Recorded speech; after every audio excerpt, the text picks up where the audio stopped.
Добрий день, шановні колеги. Ми дуже раді вас вітати в Українському кризовому медіа-центрі. Мене звати Надія Афанасьєва, я є директором. Greetings, dear colleagues.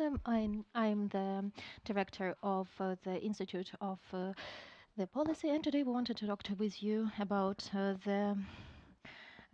about different topics. It's very important for us to raise these issues today because in Ukrainian media landscape we can see a different interpretation of multi-level governance, and it's very important for us to support discussions around it, around this topic. And even though this topic is also represented by the fundamental cluster, which, as you probably already know, is covering by the latest one. And therefore, multi-level governance for Article 22 and for fundamental cluster is one of the key aspects. Besides that, it's also important in the context of the foundations, in the context of the of how they work, operate in Ukraine, and it is important for us to understand what is the level of the regional, local level, and how to separate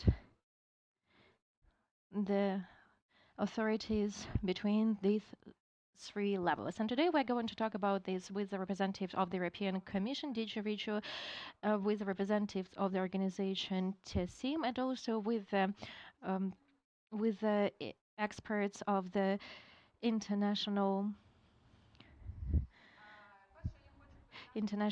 politic governance. And first of all, I would like to pass the floor to Jolanta Svetkovska, Director General of Regional and Urban Policy of the European Commission. Ms. Jolanta, we are online with you. I will switch your slides, and you have to see your slides on the screen. Please, the floor is yours.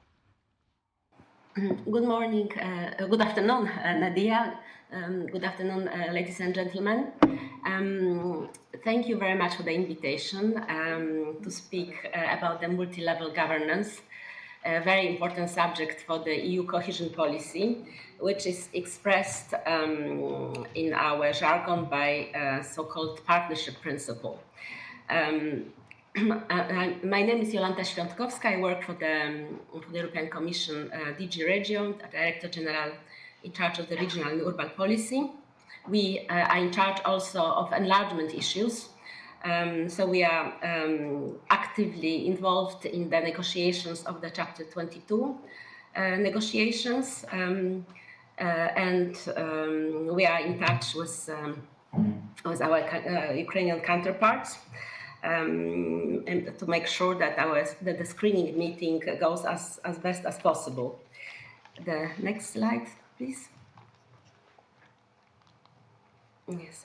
So before jumping into the partnership principle and the EU cohesion policy, I will very briefly talk about the EU cohesion policy, its main objectives, main features, just to give a little bit of advertisement of this policy, which covers 1/3 of the EU budget and is a big source of funding for especially poorer member states and regions. Next slide. So it will be very important as well for Ukraine upon accession. Next slide, please. So I will briefly talk about EU cohesion policy objectives. So the general aim of the cohesion policy is to strengthen the economic, social and territorial cohesion of the Union. It is enshrined in the treaty, and in particular the Union aims at reducing disparities between the levels of development of various regions, and mostly the poorest ones, the less favored regions. In the beginning, in fact, the policy was called regional policy, but with subsequent enlargements of poorer countries like Greece, Portugal, Spain in the 80s, it turned into cohesion policy. So also target not just regions, but as well countries through a cohesion fund, which is available for all countries whose gross national income is less than 90%. Next slide, please. So the main features of the cohesion policy are its strategic focus and concentration of resources on the poorest regions in line with the policy objective. On the EU policy objectives also, like for instance, European Green Deal or competitiveness. Now the objectives are changing a bit. We have midterm review in the cohesion policy, where for instance defense issues come as well important for obvious reasons. We also concentrate our spending. Which means that we need a very good project pipeline, because if within 3 years money is not spent, then it's decommitted. I think the main feature which distinguishes the policy from the external instruments, financial instruments which are available, for instance, for Ukraine, is that it's managed through shared management. That means that ministries and regional authorities of member states are managing the programs. They are selecting projects, they are contracting projects, meaning signing contracts with beneficiaries. And the European Commission is mainly involved in programming, so in planning how the money will be spent within programs or partnership agreement. But the day-to-day management is done by ministries and regional authorities. I will not go through all the details because we will be, but I will talk about territorial development. Of course, is a very important feature because we give lots of importance to place-based approach. We have so-called territorial instruments, which are based on integrated territorial strategies, where territorial bodies like cities or even or smaller or communities are in charge of preparation of strategies together with different stakeholders. And last but not least, the partnership principle. Next slide, please. I will talk about this in more detail now. So this is really the key feature of the EU cohesion policy. The main feature of it is that partners, meaning stakeholders, such as regional, local, urban, and other public authorities, economic and social partners, meaning trade union representatives, for instance, or our employers' organizations, relevant bodies representing civil society, so environmental sector, for instance, or civil society linked to, for instance, defense of human rights, and in some cases research institutions were relevant, need to be invited to prepare programs and then to implement them as well. And this is done according to European Code of Conduct on Partnership, which is a Commission regulation where in detail it is described how this partnership should be implemented. For example, it's important that the national governments of member states use very transparent procedures to select those partners. And what is important as well, those partners, those stakeholders of different programs, they need to be supported as well. So that there are technical assistance funds which can be spent on increasing their capacity. For instance, that they can organize some studies, they can launch studies on specific subjects. There are as well the costs of participation of monitoring committees are reimbursed by those partners, so that they can be really equal partners to national and regional authorities. Next slide, please. So those partners are participating in the program monitoring committees, and this is a really important institution where partnership is exercised. because the program monitoring committees, they have very important role, but they are involved in program implementation through examining the progress of what's being achieved, and very importantly, the program monitoring committees, so made also of those partners, approve the criteria for selection of projects, and that's very important because that's how the money is spent. And the monitoring committees need to ensure really balanced representation of both member states' authorities and representatives of different stakeholders. So for us, we would not approve a program if we don't see that this partnership is being properly implemented, so that the program has been in fact discussed with the partners and the feedback was given, and the partners sit also in the monitoring committee. Next slide, please. So Ukraine already participates in some programs, Interreg programs within cohesion policy, and the partnership has to be also applied in those programs. Of course, it's little bit.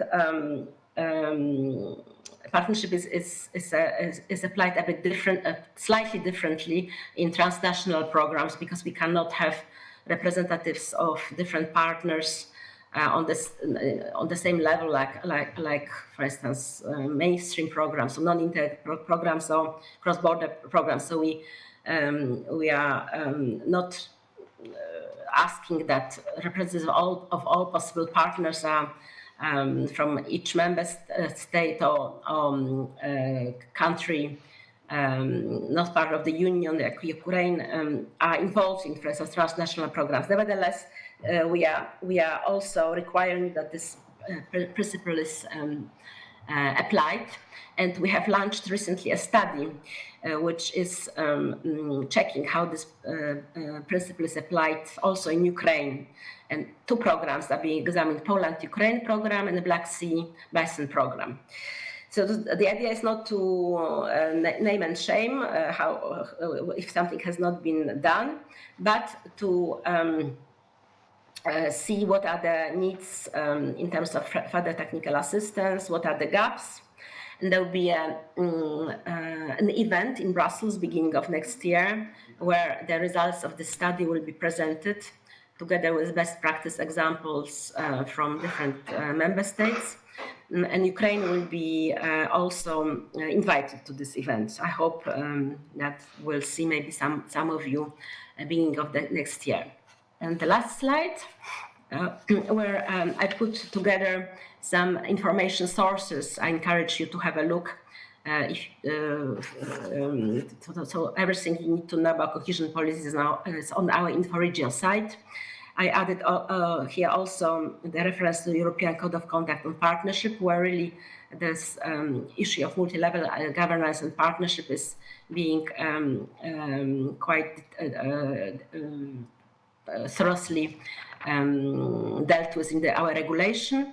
And also I added a handbook of territorial and local development strategies. I think it's interesting handbook how to prepare integrated territorial strategies on different territorial levels, and how also to include partnership principle. That means working together with all relevant stakeholders, because we believe in region that the involvement of stakeholders increases the effectiveness of public investments, as they are more aligned with local and territorial needs. Thank you very much. I just want to say sorry for my voice, because I'm not very well today. I hope you could hear me well. If you could tell me as well how to switch on the translation, because I could follow an idea more or less, as I'm Polish, so the language is not so different, but still would be nice to get a translation as well in English. Thank you. Jolanta, thank you very much. You can switch translation in Zoom. There is switching to English of our translator, if you can do this. And thank you very much for your speech and for your for your attitude towards us, even being not very good, you are still with us. Thank you for this. То, Йоланта, ви можете нас вже... Yolanta, I hope you can hear us in English. Do you? Yes. З якою є... Yolanta, we will send you in the chat a message how to connect. Thank you. Please follow the chat, and we will continue. Thank you very much for your presentation. Dear colleagues, with this, we are moving to the next stage, to our presentation, to the presentation of our small research, which we prepared together with the Kyiv Institute of the National Policy. I would like to pass the floor to Rostislav Tamanchuk, senior expert of the Ukrainian Institute of International Policy. And also I'd like to draw your attention that we have live, and you can ask the questions, that is for those who are watching us online. Thank you very much, Nadia. Thank you, dear colleagues who joined us. We have Olena Shulyak, head of the Committee of the Verkhovna Rada of Ukraine.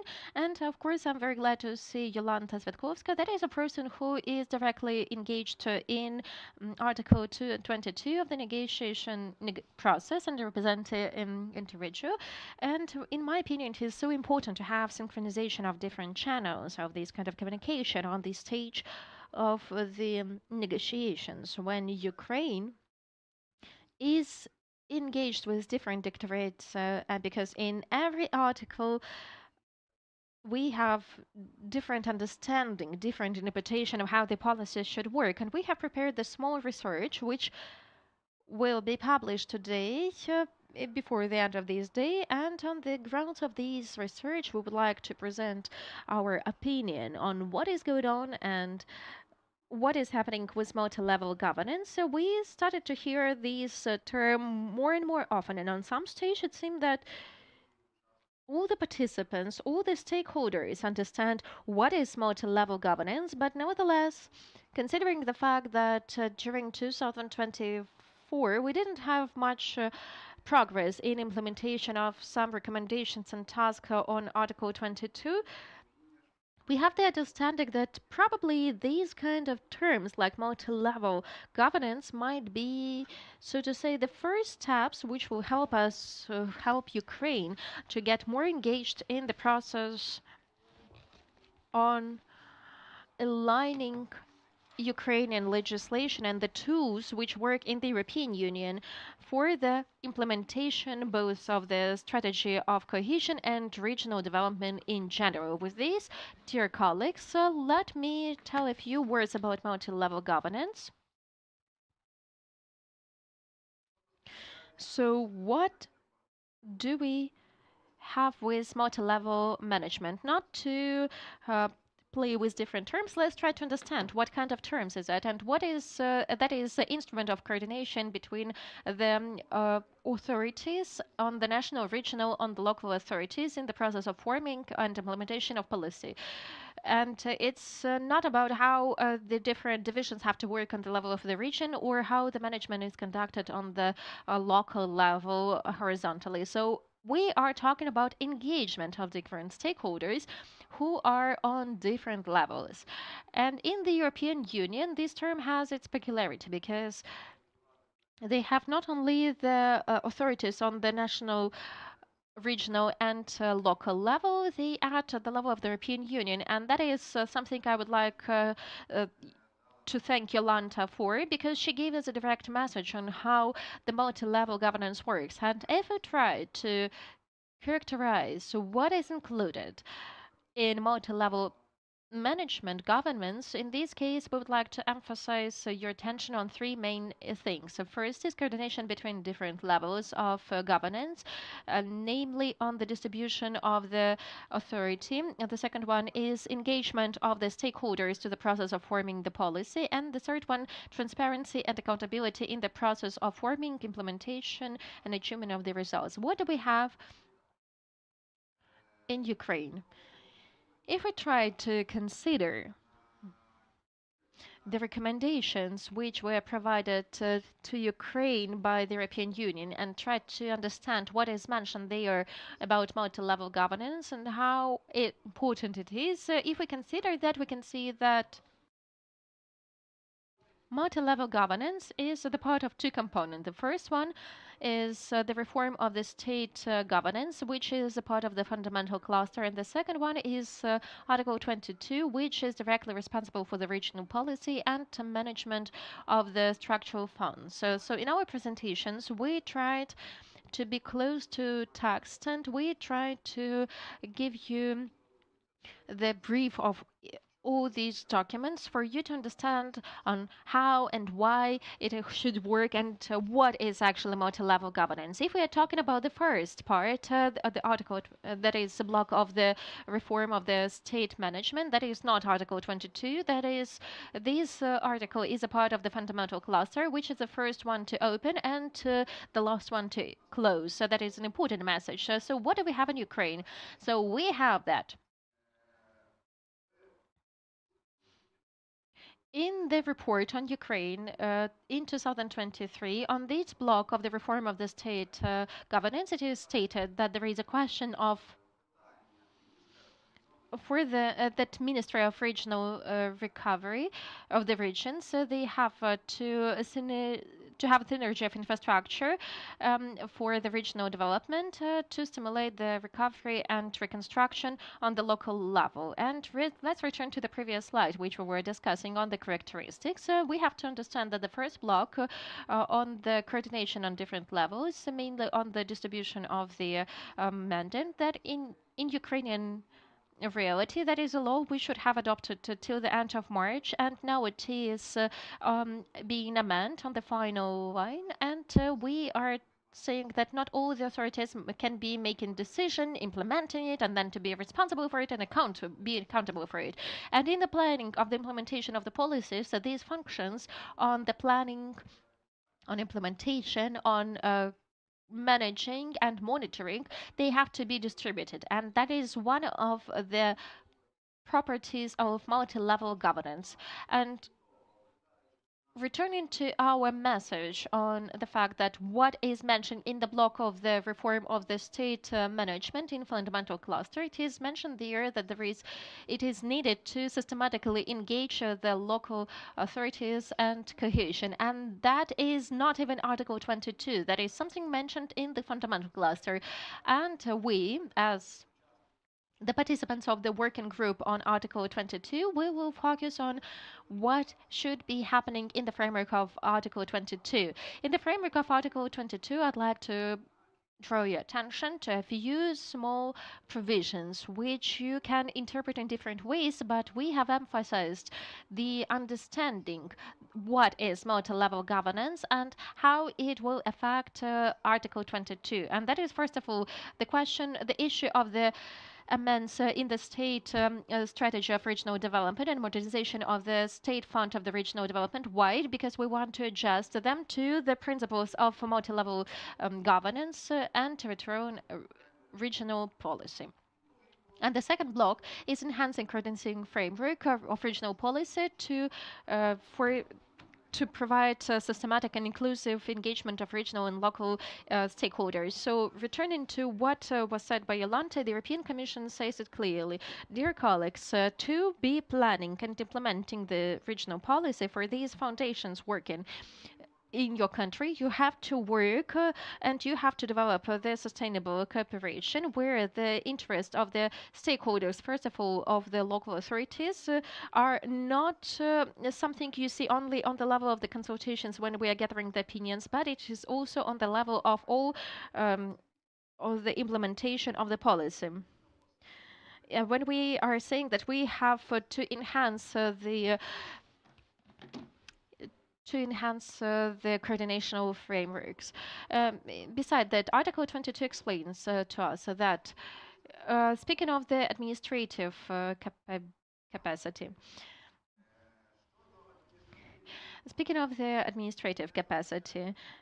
where it is clearly mentioned that regional and local stakeholders have to be more systematically engaged, and now attention to the next definitions, to the development.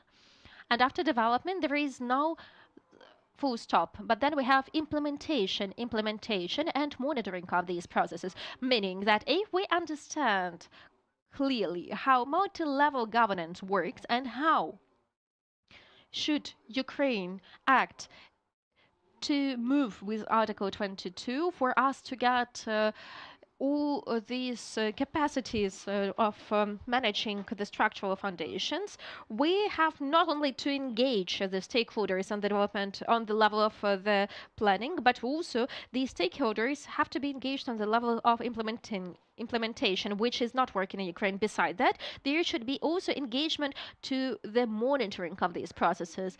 In some way, in Ukraine, we have the experience of participation in these kind of things like monitoring committees, like Yolanta has already mentioned, where we have this kind of forming of engagement of the members of the regional, local authorities, different associations, different civil society representatives to the monitoring committees which are participating the stages of planning, meaning they are the ones who are forming the document. They have their priority, their budget, their timeline, and then they are all these participants, they approve application forms, criteria, then they select the projects and they monitoring the implementation of these projects. So in the framework of Interreg, where Ukraine is participating, we have some slight experience on how we can work with different stakeholders for them to undertake the responsibility and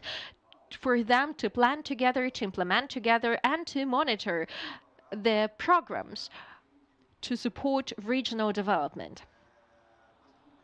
The next slide, that is regarding the block on the accountability on reporting. What does the European Union want to see Ukraine doing for us to make the next steps? In the next block, which I would like to briefly mention, is how multi-level governance work for the members of the European Union for the implementation of the policy of cohesion in the framework of these joint management of the funds, so which means the transfer of significant amount of authorities with the funds for the implementation of the programs of reconstruction, recovery, both on the national and regional level, and the regulatory documents. It is said that the key thing there should be the principle of cooperation of and partnership, and it is based on the multi-level approach where we understand that the engagement of these partners is not just additional option, but it is the key issue to understand the regional policy when we are talking about the management of the funds, when we are talking about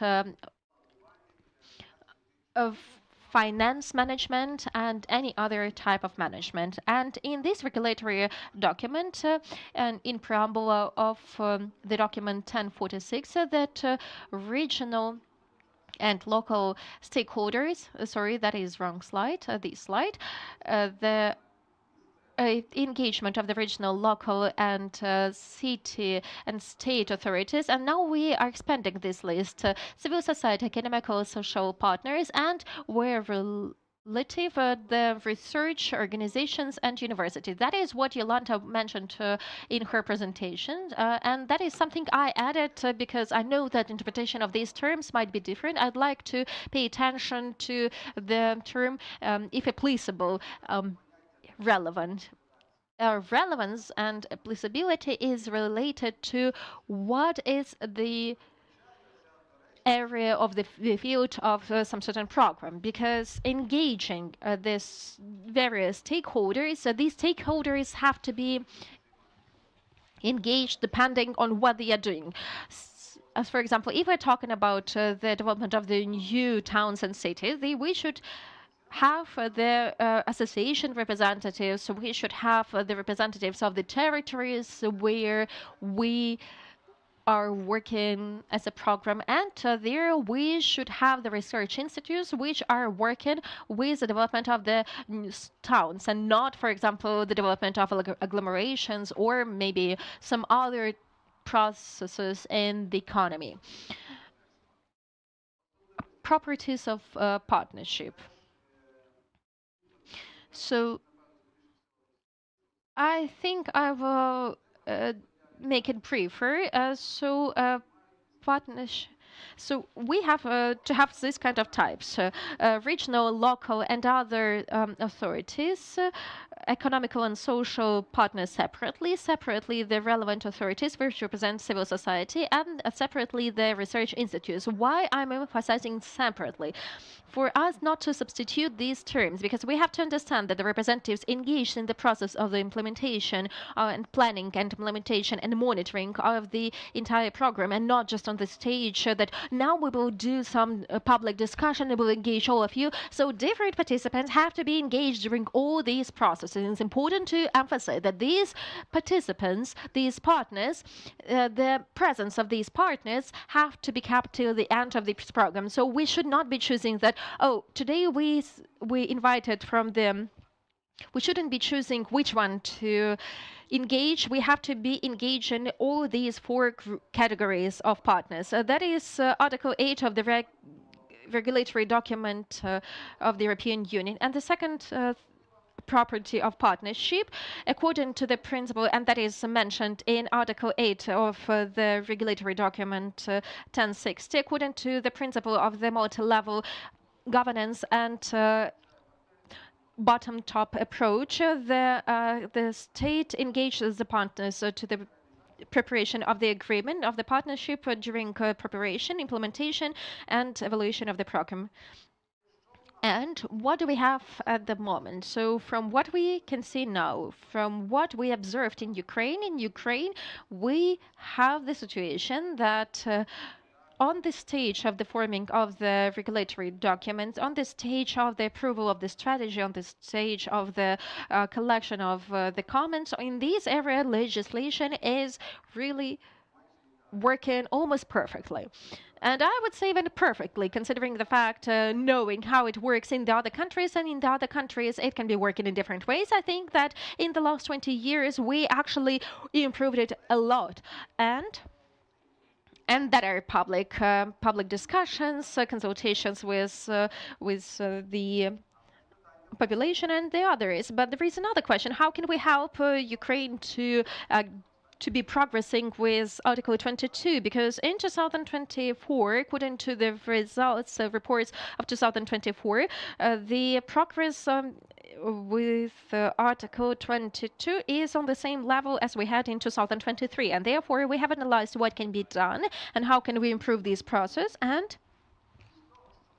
from what we have, and each country has different processes, different tools, some have more of them, some have less of them. In Ukraine, typically we have a lot of everything, but unfortunately it's not working systematically, and sometimes we do not use it, but still we have it. And not to invent the bicycle this time, not to invent the wheel, we understand that we do not have the approach to the structural funds, so we do not have the tools of the assess funds for us to pilot something, to understand how can we improve this system of governance. But nevertheless, we have the other two, and we would like, and the European Commission has paid attention to one of these tools, and they said, please make it aligned to your strategic planning you have in the framework as a strategy with the tools you have for the implementation of this strategy.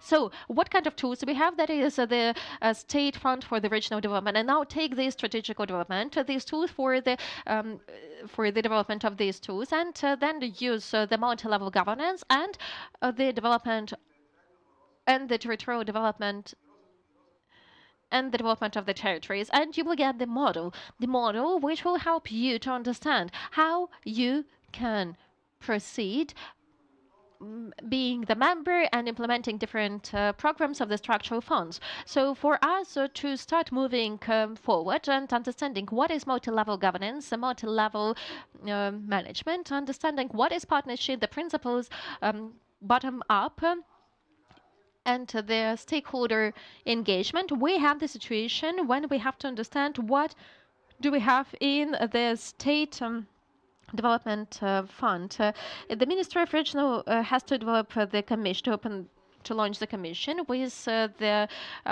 members of the committee of the Parliament of Ukraine on budgeting, and not less than 50% of this commission. And I'd like to underline a few things. The first thing is that 50% is half of the committee. It means that it's not meeting what we've said before, that is engagement of different stakeholders to the process of planning, managing, and monitoring. That is the first thing. And the second thing is that in this block, we have only one of the stages, and we have actually more of these stages. On this block, we have only the stage of evaluation and selection. And to provide this kind of synchronization with the policy of the European Union, different stakeholders have to be engaged on the development of the application form, on the defining of the priorities, approving the programs, monitoring of all of these projects, and not just on the stage of the evaluation and selection of the investment programs and projects. Why did I underline this provision? Before 2017, it has a bit, the wording was a bit different, and I can say that we had some messages which we could have represented much better during screening negotiations. It was said that the representatives of the civil societies are engaged to expert organizations, if I'm not mistaken, the scientific academic institutions and the others, and economical and social partners. In 2017, these amends were made, and that happened before 2019, and after these, they were not changing. And moreover, I can say that practically the state fund for regional development was not applied. And we have to think where we can find the way how to improve our progress without significant actions on Article 22. And therefore, recapping, dear colleagues, I'm very sorry, maybe I took too much time, but recapping what I wanted to say, considering the fact that we are on the stage of the preparation on the answers to the survey, and now we have the start of the analysis of the situation on dynamics in Ukraine in 2025, which will be presented in November 2025, and in November 2025 we will start of the screening on this process. And therefore, for us to be more prepared for screening, maybe we can make some changes to the screening. I think that would be not very difficult if we tried doing something, because the order we are talking before, that is not the law, that is the decree of the Cabinet of Ministers, and the demands are made there very easily. I think it can be done during 1 month, considering the fact that the state fund for the regional development is not working in Ukraine practically, and therefore I think that I'm confident that there will be no kind of issues with planning, with budgeting, or the allocation of the budget in the framework of this fund. I can say that these two, the state fund for the regional development, is kind of on the theoretical level. It is not practical, and therefore it will not bring any kind of losses or turbulence because of the changes in the order. Of course, that is our key recommendation. And the presentation is quite significant, and the recommendation, in fact, is one and small. We tried not to write too much, but later we will add some other recommendations. But for us to move step by step towards this accession, and for us not to get lost, what should we do first? And therefore we have focused that we have to do something one article first. Of course, we can improve this process later, because we have another few things, and we have mentioned them in our research. And it is also the part of the programming. And it is something which has to be amended for it to meet the principles of the multi-level governance. Thank you very much for your attention. That's it from my side. I'm passing the floor to the moderator. I'm very sorry, maybe I took too much time. And I will be very glad to hear our colleague from the Parliament of Ukraine. Unfortunately, our colleagues from the ministry, as far as I understood, didn't join us. Very pity. Maybe they had some other events ongoing. Thank you, Rostislav. We have the question, but I think that we will first listen to our speakers, and then we will launch the small Q&A session. So with this, I'd like to pass the floor to Ms. Olena Shulyak, the head of the Committee of the Verkhovna Rada of Ukraine on the Organization of State Power, Local Self-Government, Regional Development, and Urban Planning. Greetings, dear colleagues. First of all, I'd like to thank the organizers for the opportunity to join this very important discussion. And of course, I'd like to see the representatives of the ministries and the representatives of the regional authorities, and maybe even the representatives of the active social society, civil society, because the things we are covering today are extremely important. And Ms. Yolanta has already mentioned that it's kind of, triangle: coordination, stakeholders, transparency, and it has to be circulating in the framework of these triangle, because without it, as we have heard, without transparency, without understanding of the partnership engagement, we will not have efficient partnership with the structural funds of the European Union.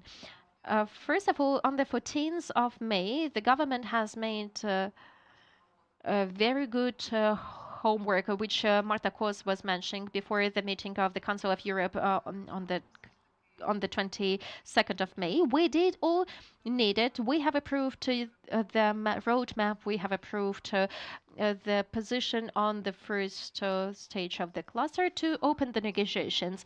In fall 2025, we hope that we will work on all the screening procedures on the Article 22, which you've mentioned today, and we have now the period of time when we have to be focused, as Ms. Marta Kos said, we have to do our homework on our different levels.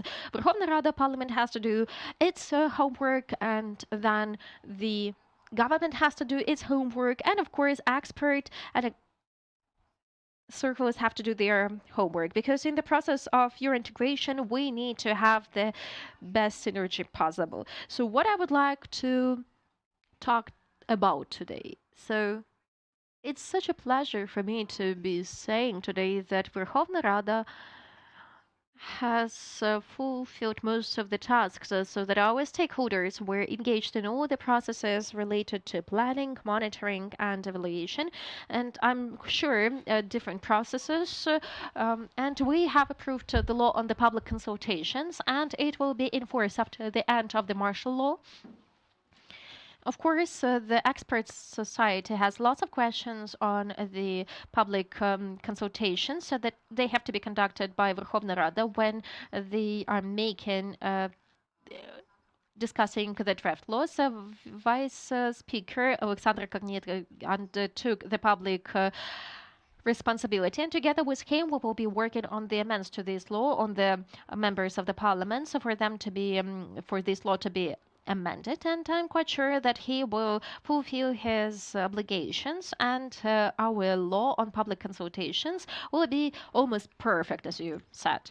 The second law, which on the 6th of January 2025 was signed by the president, and it's already in force, that is the power of the people. And before 2026, all our communities, Hromadas, have to update their statutes. They have to add the modern procedures of the public engagement and the distribution of the budget funds and the other things. And I really like that in this law we have made a very important thing about the IDPs, and now they are the citizens, the residents of these Hromada communities, which have to participate the processes of the approval of different documents. And of course, I'd like to pay attention to Ukrainian youth. The new article about use and the engagement of use to the implementation of various policies. And by the way, I'd like to use this opportunity, and maybe the local authorities will be watching us. For example, use according to this new law, since 14 they are 14 years, they can be the part of all the processes. And in Lviv, in use capital, they saw the statute of the city, and when we checked the statute of Lviv city, we saw that it's only 18 years, and therefore we would like to ask Andriy Sadovit to make the amends to the statute of the city and to provide the access for the use for 14-year-old youth to get the access and to be the part of all the processes in the youth capital of our country. That is the task we already did. And that is a very important part of the work when it comes to the work with stakeholders. And now we can see, we are kind of on the first stage of the work with the stakeholders, but nevertheless, I think that those grounds which were now approved by the parliament and they are going to adopt it through the statutes by the local government, I think that is a very good work, and this component of work with stakeholders, it can be very efficient and very resultative. I think that we can see that the business circles are not engaged. The activists, the civil society, some certain specialists are joining the process, but business circles, or which have an influence on many other things, and specifically they have an impact on the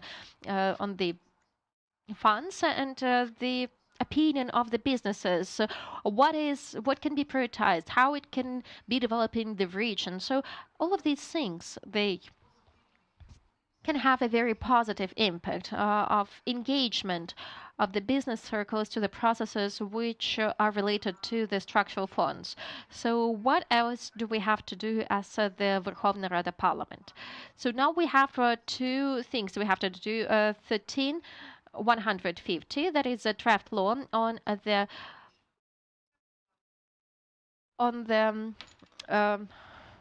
the justification of the actions, and we will have the amends and very hard work in the framework of the committee, because we can see that there is the amend spam, which is entering through the registration of the amends. And the second very important draft law, by the way, it is not working. We just renamed it the working group established in 2023, but unfortunately it was not operating. And I hope that the Ministry of the Territories will be participating more actively, and they will dive deeper into these problems, and it will be about the distribution of the authorities.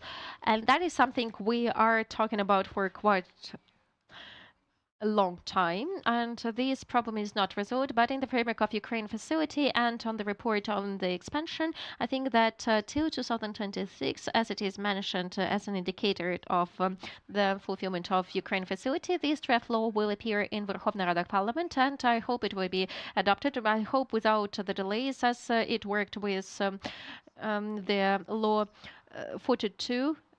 98, and it had no chances to pass through the committee, and therefore we are working on 13150, and I hope this process will not be politicized, because this is also very important. That are our home tasks, homework as the parliament. By the way, the parliament has ratified various programs, and we have, Yolanda has already mentioned that we have Interreg Next and Interreg Europe, and we have just recently we ratified Urbact, and of course that are not all the opportunities which will be provided to us, but nevertheless, the work with these programs helps Ukraine to form a very important experience, which we will be able to scale up for the work with structural funds. And now I'd like to return to a home task for our government. Let me repeat myself. I wish we had ministry here, but unfortunately, I'm sure that they also know what they have to do. In Article 22 and in the Ukraine facility plan, we had the necessity of the update of the national regional strategy. It was updated back in 2024.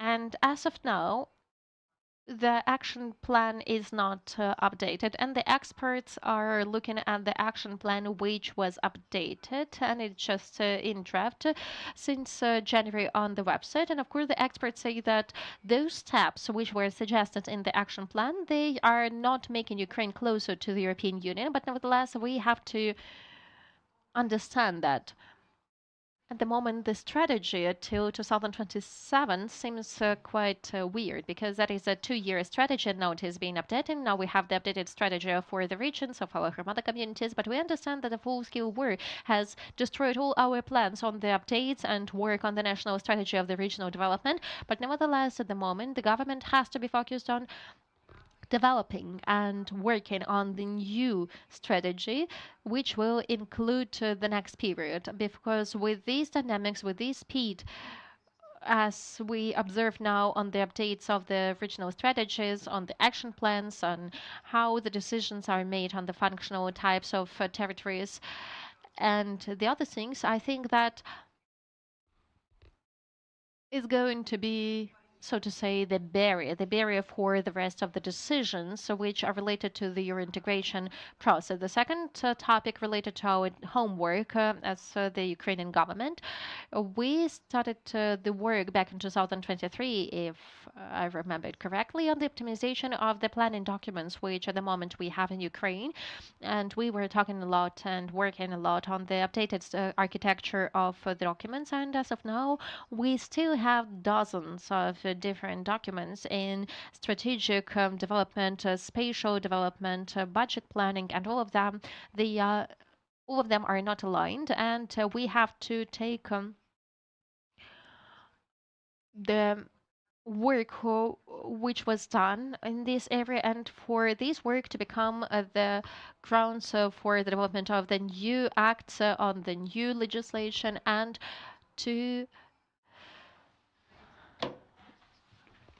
make it work. And the third thing I'd like to mention, that is the state fund of the regional development. And I deeply appreciate, dear colleague, that you are raising the issue of the members of the parliament who are engaged, and there is plenty of them engaged in this process. Back in 2023, the Verkhovna Rada has adopted the legislation which was not well perceived in the parliament, and that was a decision on the fact that through DIA, the population, the citizens could have voted for different projects before they will be selected through the State Fund of Regional Development.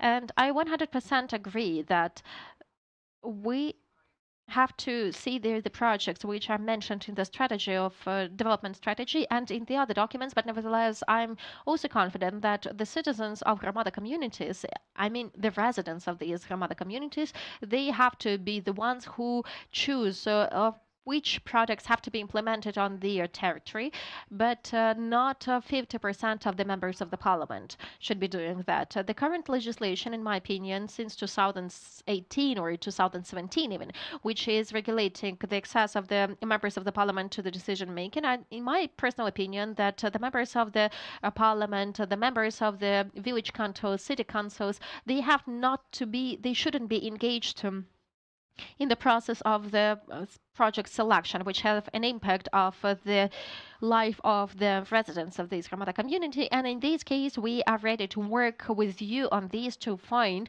the best solution. And by the way, that is kind of obligation of the reform to reform the state fund for the regional development. And that is something we have already defined. There are just a few words on what our government has to do as soon as possible.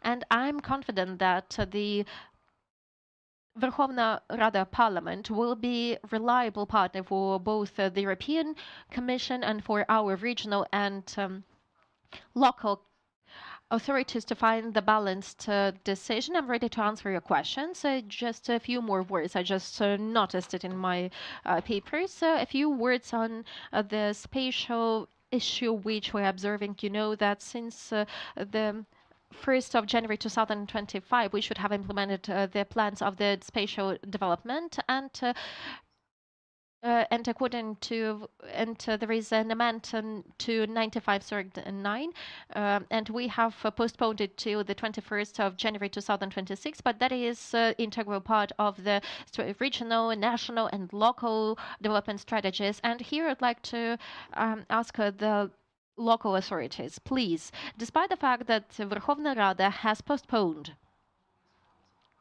the mandatory implementation of the spatial development, please do not stop. Continue this work, because without the wisely made documentation, without documentation of the spatial development, I'm confident that there is going to be no project which will be financed through structural funds, and soon we will have the opportunity to get access to them through our Euro-integrational process. And of course, you have to be working with documents of the urban planning of dated 1968, 1978, and even 1991. I think that is not something the country which is trying to build their modern future be doing. Thank you very much for the invitation. I think that we can be talking a lot about what we have to be improving, but altogether I'm confident we will manage it. Thank you, Ms. Elena.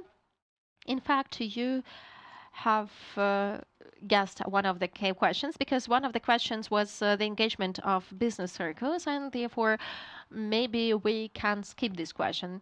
So the next I'd like to pass the floor to our expert of technical support of implementation and management of NECBC, Mr. Albert Sorsol. Mr. Albert, the floor is yours. Well, I don't have a PowerPoint presentation. I hear myself twice. Wait a minute. I don't know how to do it. Okay. Well, no. I mean, I wanted to stress a number of things. I wouldn't like to repeat what Jolanta already told you. You are in front of a huge challenge, which is trying to change the way that the public administration has carried out the relationship with the citizens, with the organizations, with all these stakeholders that we are mentioning in this famous code of conduct. And this change, you are willing to do it fast, and because of course there's this the accession to the European Union is a high priority. Therefore, all the management of the transition from the, let's say, the way that you have been working so far to the way that the European Union is working, especially in what concerns the management of these structural funds, it's not a small challenge. And the partnership principle is for sure one of the key changes in governance that you will need to tackle. So in that sense, I wanted to stress several points. One is that well, first of all, when I was listening to Jolanta and also to Rostislav, we are so used to certain terminology that we are using when we talk about EU funds. We talk about technical assistance, we talk about territorial development, we talk about partnership principle, and this is not necessarily on the terms that are known, understood, that are, of course, may have a lot of interpretations, but especially that they have to be assimilated by the people. So the first challenge that I think that should be tackled very fast is capacity building. So there has to be a big effort in capacity building to all the institutions, to all the people that are working in all the institutions at all levels, to be able to manage these processes and to fully contribute to them. So you cannot contribute if you don't fully understand what we are talking about. So an investment in knowledge is one of my first recommendations. On this, I think that probably you can use the funds of the Ukrainian facility to do all this massive capacity building of all the stakeholders. You're a big country, so the amount of funds that should be devoted to this is not small. Of course, you can use, and it was already said by Jolanta that and also by Rostislav, that Interreg, you are participating in 7 Interreg programs. So somehow this is a kind of pilot experience where you can start implementing this partnership principle, when it is very important to involve the right stakeholders in every one of these programs, especially in the monitoring committees. I think that at the stage where we are participation in monitoring committees is very, very important, but not only. Another challenge on this link to the use of Interreg programs is that the European Commission, the European Union is working on what's called the multi-annual financial framework. So it's working in long planning periods. So we are now in the period 2021-2027, but in fact all the implementation of the funds for this period will finalize in 2029. So this 9-year planning, it is also an additional challenge, and it should be taken into account. So now, for example, the Interreg funds are basically, or most of them are practically distributed, so there will be no new funds, which is not giving the opportunity, for example, to take full advantage of the priority on governance that might be taken into account. But please focus on how to support the participation of all the stakeholders in the monitoring committees. These programs are now implementing, so monitoring committees will have to follow up the implementation of projects, will follow up the evaluation of these projects. So how did they achieve the results or not? Were they successful or not? Very soon we are going to start preparing the new programs for 28-34. So all this long-term vision of what the country needs, on how it can contribute to the preparation of to the use of these funds. How can the country also contribute to setting up the priorities of the European Union? All this is booming. It's a big challenge. So in any case, my recommendation on the monitoring committees is not to focus only on the very few people that will be able to participate, but ensure that all the voices are heard. When you're talking about bilateral program like Poland, Ukraine, there it is easy to get at least regional actors in the monitoring committees. It's a cross-border program. It's not so difficult. All the meetings are in an area that you can go by car. But even if it is a closed program, at the end you have 5, 6, 7 persons there. So how you are able to involve all the stakeholders in the territory, local authorities, not only the big ones, and especially all these other actors. I also agree with the representative of your parliament that involving the economic actors perhaps is one of the gaps that you have or at least that I have seen in the Interreg programs that I am participating. We have local authorities, regional authorities, sometimes some local authorities.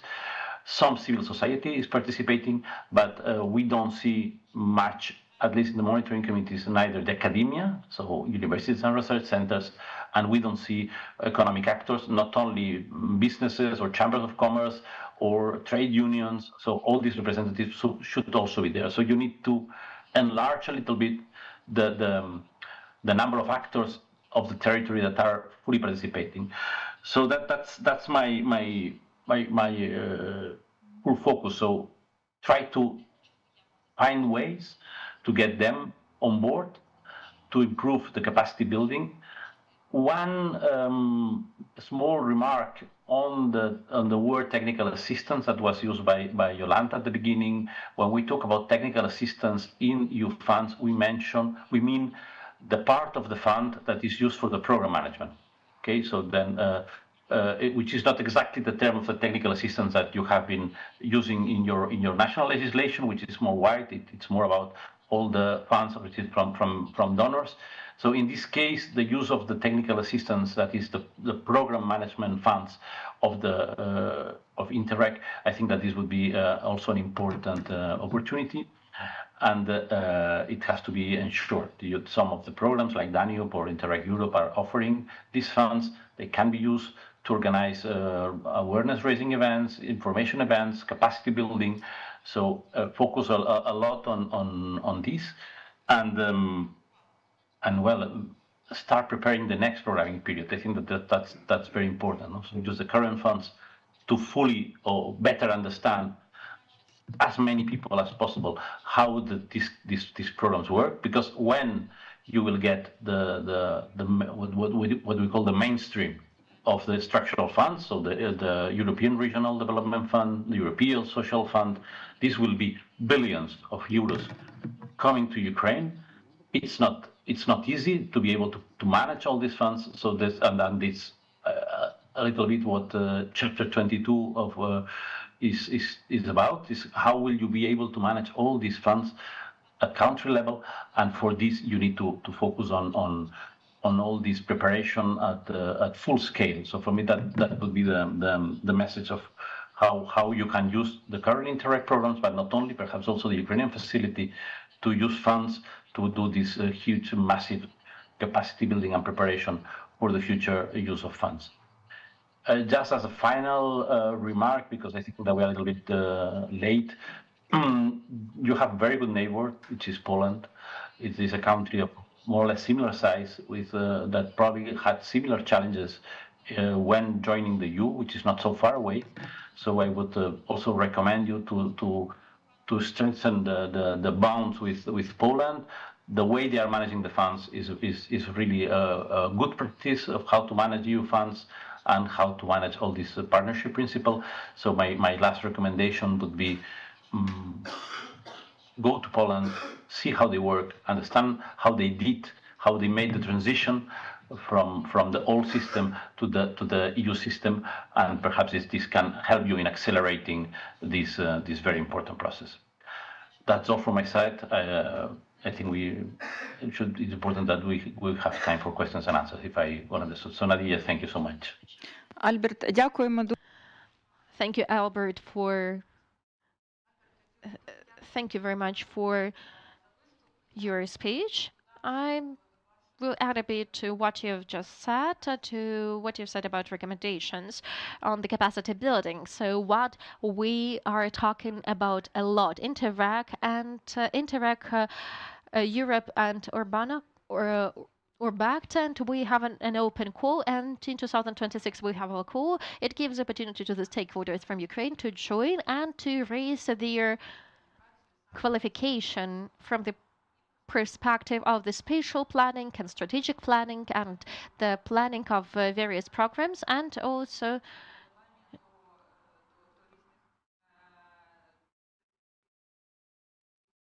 working with the various documents which need updates in Roma communities, and therefore participation in these programs is very important, and our Roma communities are joining these processes, as far as you know, and maybe we will recommend to everyone to follow the work of the TSIM project, which organizes different trainings for the Ukrainian communities which are just planning to join various programs. We have the question from the audience, as far as I understand.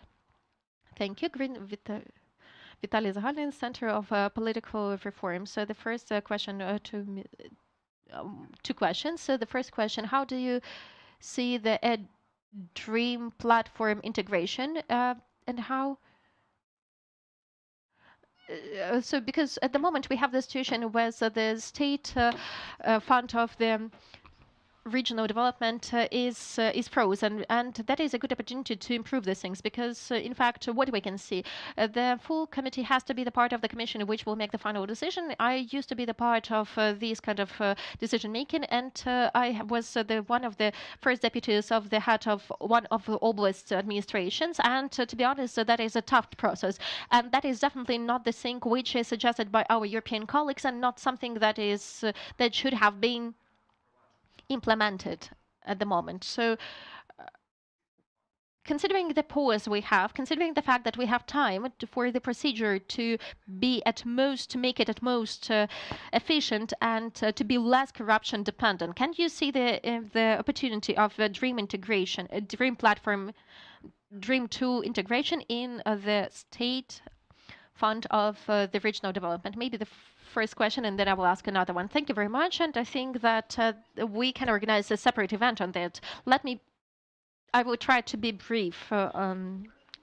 So the first thing, when we are talking about multi-level governance, we are talking about programming according to the criteria of the European Union. And therefore, if we have the priorities, the strategy of the regional development, for each of the priorities, we identify some certain program, and we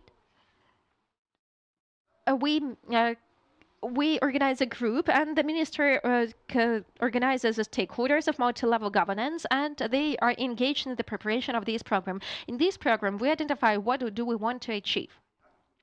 So how we will be achieving the strategic target which we identified in the strategy.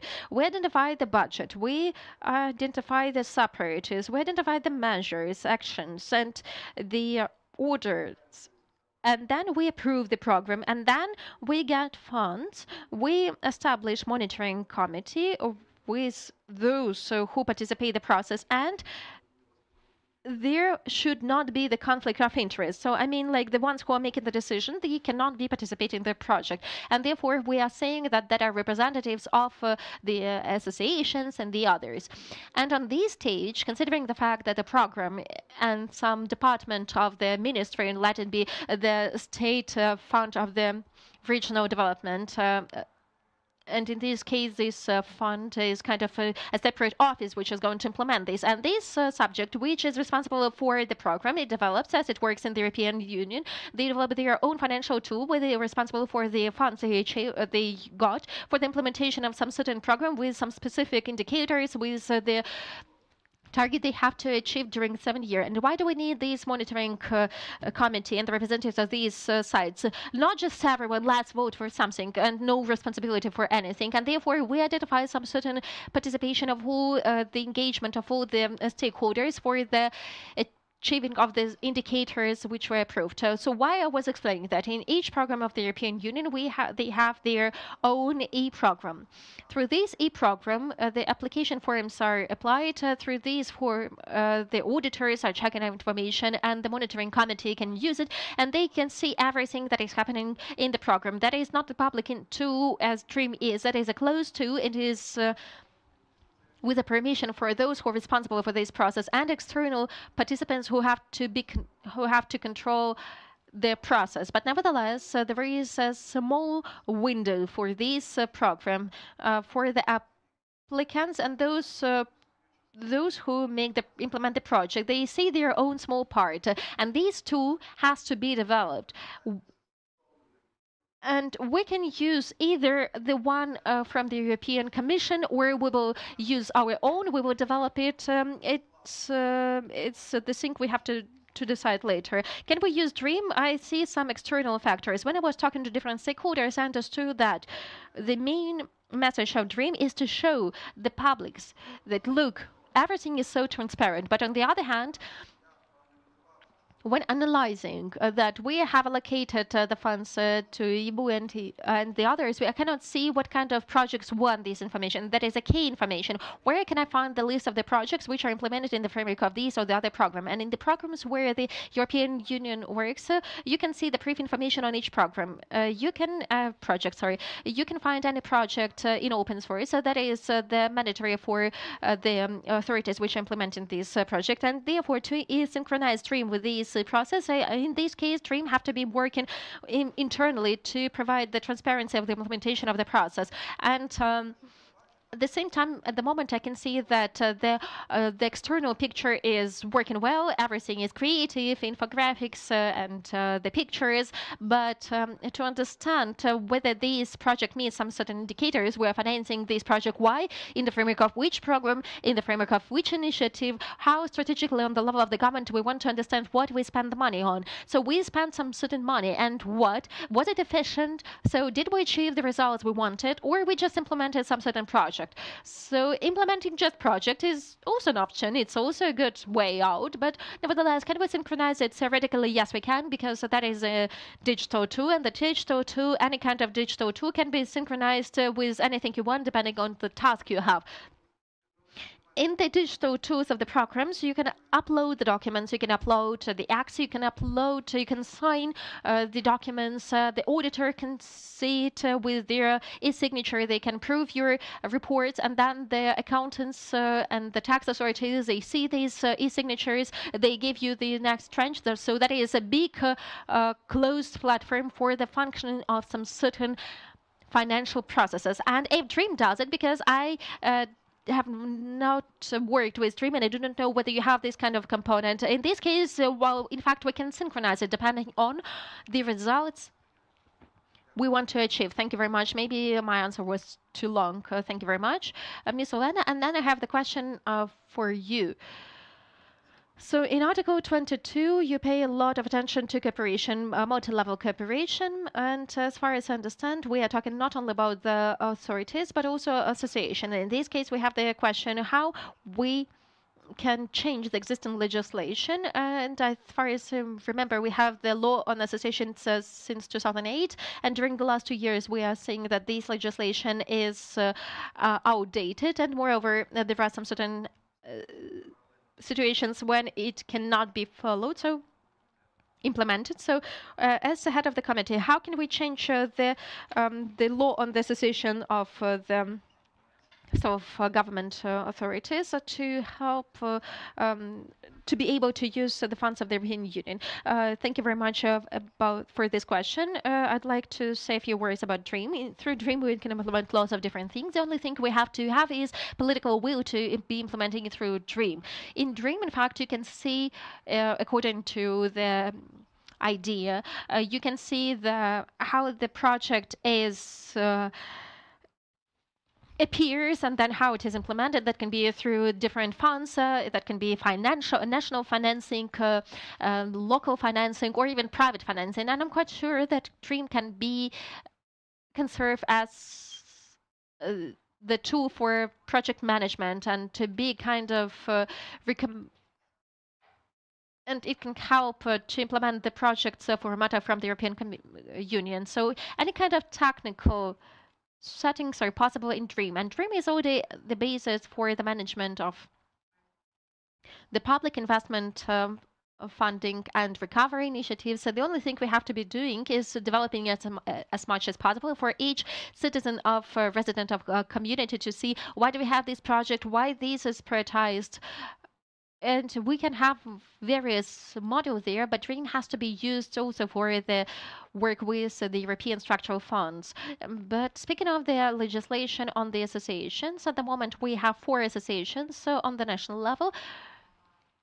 And some associations, let's be honest, they have their, so to say, politicized perspective regarding the amendments to the legislation. Do we need to update the legislation? Yes, we do. We have to update it also because now we are the part of the processes which we have never dealt before when this legislation was made, and that are the processes of recovery, the processes of the euro integration. My perspective as a person who is practically working with associations, we have to make it less political but to be more active. For these associations to be the associations of governance and not the voice of 5 big cities, which unfortunately can be sometimes stopping the consideration of the draft law. So that is a brief answer, because we have to be discussing these issues separately if we want to update the legislation on the work of the associations, because otherwise we can have the situation. So it's, for example, we have the law on the capital. It's not being considered. We have the law on the local administrations. We have the laws on, for example,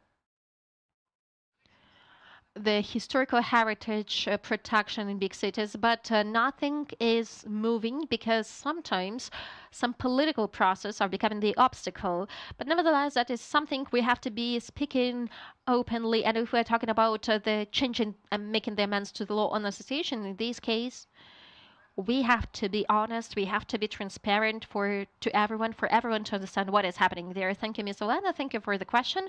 And I guess that we have just a bit more time to ask one more question. We have, and it is not written who it is addressed to, but I think that is for Yolanta, Albert, and Rostislav.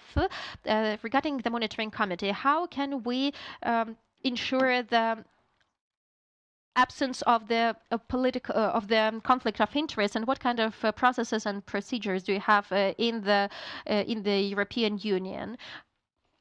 Who can be the first one to answer? I know that both of you, Jolanta and Albert, you can answer this question. Who would like to be the first one? Thank you for the question. It's important question because each monitoring committee faces this problem. And well, I can mention we have financial regulation. So this is our, let's say, Bible for avoidance of conflict of interest. So if you go to the financial regulation in Google and tap conflict of interest, there is an article on that. So I would start with this. So we have some procedure and we have some guidance as well on that. And here I think I will ask Albert to complement because he knows better how it's done in practice. Thank you, Jolanta. Well, first of all, I would say that the conflict of interest is just that we find it only when we talk about selection of projects. So I mean, this does not preclude participation in programming or in monitoring then the projects approved later on. But in this precise moment, what I see is that, first of all, of course, the members of the monitoring committee are requested to sign a declaration. So and sometimes we find that these institutions have submitted proposals.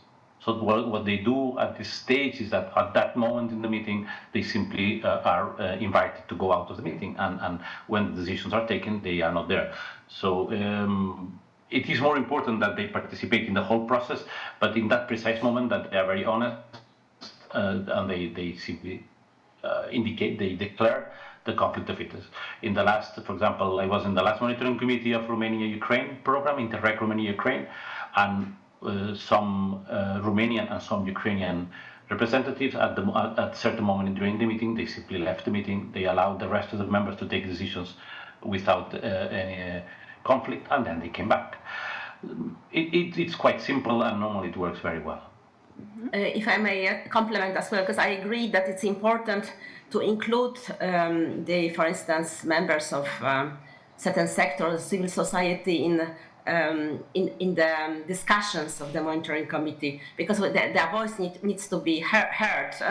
But as far as the final decision is concerned, the voting, that's indeed another matter, because then you cannot really, they should not be voting on projects which directly affect them. But I would agree that they would that it's important that they are actually involved in discussions because they have something interesting to say usually. Thank you. Дякую. Thank you, Jolanta. Thank you, Albert, for clarifications. And indeed, the work of the monitoring committee is in the regulations of the European Union, 1060, 1059 we've mentioned today, and they are stating exactly the same, and you can see that it is regulated quite well there. So maybe the final words. And let's start. Jolanta, you will be the first one. The closing word to close these events. 15 seconds. Your impressions and maybe the quintessence recommendation for our listeners. Thank you very much, Nadia. Well, I'll be very brief. I think that, well, I appreciate your initiative. I think this initiative is extremely important. And Albert already mentioned Poland, and me being Polish, I feel like saying that, well, 20 or 30 years ago, this partnership principle and multi-level governments didn't really work in Poland, but now it does. And as an example, I can tell you that representatives of the civil society are themselves organizing meetings and inviting government side So they are the initiators of discussions on certain subjects. So the situation has been reversed a bit because they are actually forcing certain solutions on the government. And the government in the spending of structural funds as well, and so that they became strong partners. So but it's a process. It's a long process, and to complement what Albert said as well, there is a real need of capacity building. Even as a practical solution, I would say that stakeholders should be really invited in preparation of territorial strategies, for instance, with experts to do a so-called SWOT analysis, so strengths, weaknesses, opportunities, threats, as a practical example, what can be done to involve them and increase their ownership for the local territorial development of their areas. So that's it from me. Thank you for inviting me. Дуже дякуємо, Йоланта. Thank you very much, Yolanta. With this, I'm passing the floor to Albert. 15 seconds, Albert, for closing words. Thank you so much.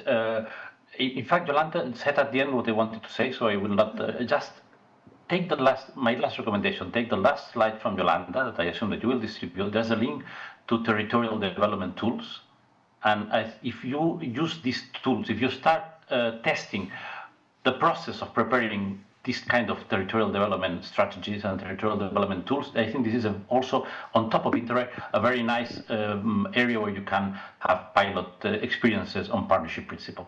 So I would just like to thank you for inviting me, encourage you for this big challenge that you have in front of you, and I hope that we can meet again. Thank you so much. Дякую, Альберте.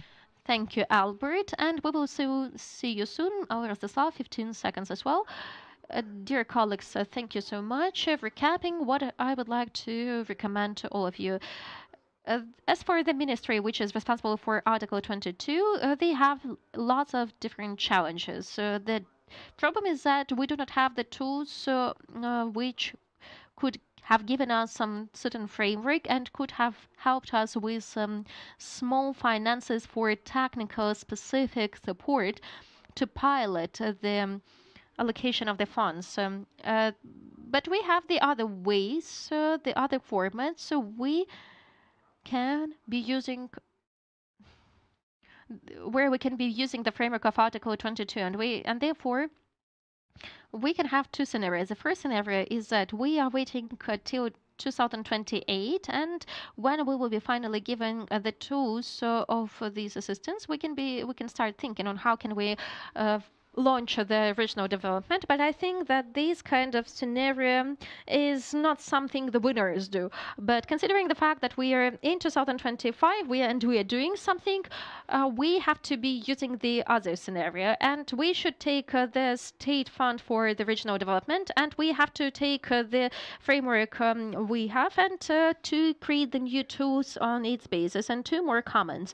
The law, well, we have to understand the law on the distribution of the authorities. If it will be adopted, that will not be the victory of Article 22. That will be the victory of the fundamental cluster. It means that we will not get some results on Article 22, and the development of the system of public investment project system, that is not going to be the victory of Article 22, because the system they are using, that is not something that is mirroring the provisions of the regulation 1060, 1059. And therefore, let's return to the tool we have, the state fund of the regional development, which we can, as my colleague in the audience said, we can improve the legal basis. It is not going to be difficult because now this tool is not being used. Dear colleagues, thank you very much. Ms. Yolanta, Ms. Albert, let me also take 15 minutes. So indeed, 10 years ago, we didn't know that we have this kind of tool, the tool bottom, top, or any kind of discussions, decision making, take in account all the opinions of the residents and the other things. We are just learning how to work with stakeholders and how we have successful results, so we can show and we can scale it up to different communities, and that is something we are going to do. If we're talking about recovery and the principle build back better, in this case, when we're talking about the real decentralization, about the residents, about citizens, that is a principle bottom top in decision making. And I'm quite confident we can ensure that. A few words about the state fund for the regional development. For lots of years ago, this fund, it used to be very corruptional thing for some members of the parliament from the major political party, for them to be re-elected again.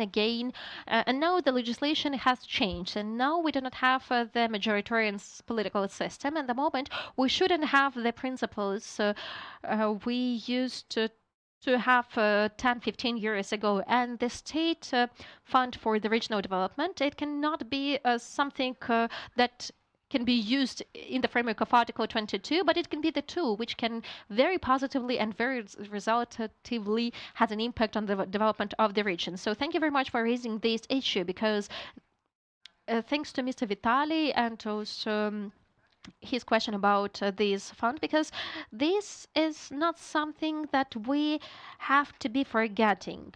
We have to raise this question and we have to be discussing it on different platforms to find the best decision possible. And I'd like to thank our European colleagues. With your help, we can transform the best practices, and with your support, we can manage your integration process faster. So thank you very much for the support we feel every day. Thank you, Ms. Olena. And I'd like to add also that we will have the recording on the website of the Ukrainian Institute of the Ukrainian Policy, and also on the website of Ukraine Crisis Media Center. And the research will be also posted till the end of the day. Please visit our website. Thank you, dear speakers, Ms. Olena, Ms. Yolanta, Mr. Albert, Mr. Rostislav, and see you next time. Have a nice day. Goodbye.